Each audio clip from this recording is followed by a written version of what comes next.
سلام تخاطاتلتي دي ام تي ميديا ابي وتقوم سلام كسانتن كترخبو እንዳተመነና ካብሎም ይጀምርና ንዓኹም ይምህርን ይዘናጋዕን ዝበልና ያዛንታ በቀጻለ ከም ንقرበልኩም ንሕብር እምባር ናብቲ ዛንታ ከነብለኩም ኣብ ሓደ ዓዲ ሓደ ንጉስ ነይሩ እዚ ንጉስ ኣዝዩ መቕሉልን ለባምን ፍትሓውን ንጉስ እዩ ዝነበረ እዚ ዝፈጠሮ ድማ ካብ ሙሉእ እሱ ዝመርሖ ግዝኣት ዓይንኻ ትደፈን ዝብሎ ይነበረ بخمز دما بزي تقاطعن عنقافن نبوزح عمتات كمرح دحر مصناح حق تفطر خوينو دحر غزي ناب شنغلنا غص مدرحي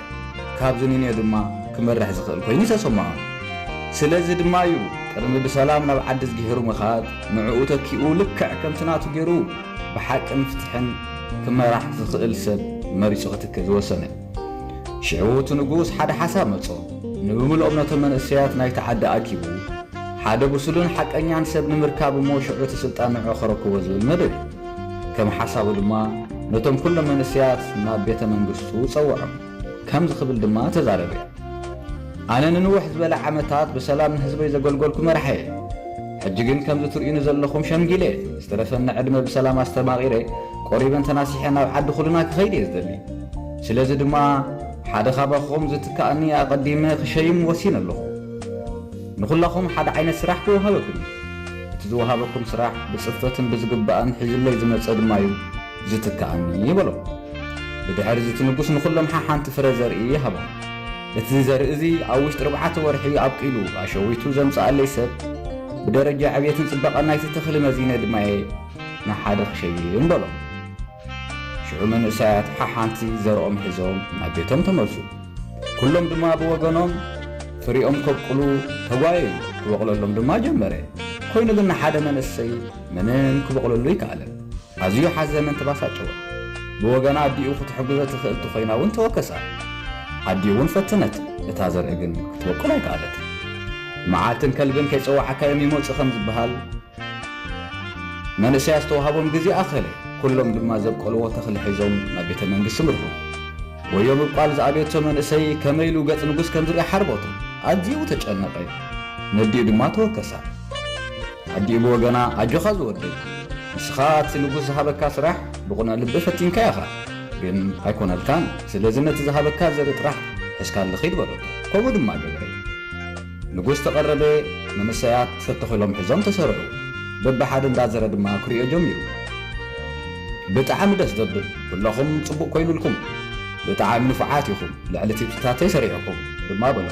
ሓልደበት በብሓደ እንዳኾለ ለኽሪኦ ከለግና ሓደ መንእሰይ ሓንቲ ፍረ ጥራሕ ኣብ ኢዱ ሒዙ ረኣየ ቅልጥፍ ኢሉ ድማ ናብኡ ብምሕላፍ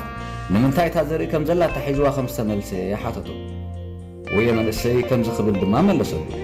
ጎይታይ ትእዛዝኩም ክፍፅም ብዘይምኽኣለይ ኣዝየ ዝሓዝን ኮይኑ ግን ነታ ዝሃብኩም ዘርኢ ከብቁላ ብዙሕ ፈቲነ ክኾነለይ ግን ኣይከኣልን ዝገበርኩም ትገብሩኒ ነታ ዝሃብኩም ዘርኢ ከም ዘላ ተሒዘልኩም መፅእ ኣለኹ በሎ ድሕሪ ዝንጉስ ቁሩብ ግዜ ድሕሪ ምሕሳብ ናብ ትኾፍ መበሊኡ ተመሊሱ ካብ ሎምን ኒዮ እቲ ንዓይ ተኪኡ መራሒና ዝኸውን መንእሰይ እዚ ነታ ዝሃብክዎ ዘርኢ ከም ዘላ ተሒዝዋ ዝመፅእ ሰብ እዩ ክብል ድማ ዘይተፀበይዎ ዘረባ ደርጓሕ ኣሎ እዚ ኸመይ ክኸውን ኣይክእል ይኽብሉ ድማ ኩሎም ብዓወታ ኣጉረብረቡ ሓንሳብ እሞ በሎም ንጉስ ዝብሎ ክሰምዑ ድማ ኩሎም ፅን በሉ እቲ ቅድሚ 4 ወርሒ ዝሃብክኹም ዘርኢ ዝተቐልዎ ዘርኢ ነይሩ ዝተቐልዎ ዘርኢ ድማ ክበቁል ኣይክእልን ኮይኑ ግን ብዘይካ ዝቑኑዕ መንእሰይ ኩላትኩም ምብቋል ምስ ኣበየኩም ካልእ ዘርኢ ብምብቋል ኢኹም ኣብ ከምዚ ደረጃ በፂሕኩሞ ስለዚ ድማ ንዓይ እቲ ብቕንዕናን ብሓቅን ዝኸይድ ሰብ እዩ ዝወርሰኒ ብምባል ነቲ ቁኑዕ መንእሰይ ንጉስነቱ ኣረከቦ እቲ ዛንታ ኣብዚ የብቅዕ ካብ ዛንታ ብመጠኑ ተማሂርኩም ክትኮኑ ተስፋ ንገብር ኣብ መወዳእታ ድማ ንሕና ብውልቅና ካብ ዛንታ ብቐሊሉ ዝተምሃርናዮ እንተልዩ ሓቅን ቅንዕናን እንትሒዝካ ከም ትዕወት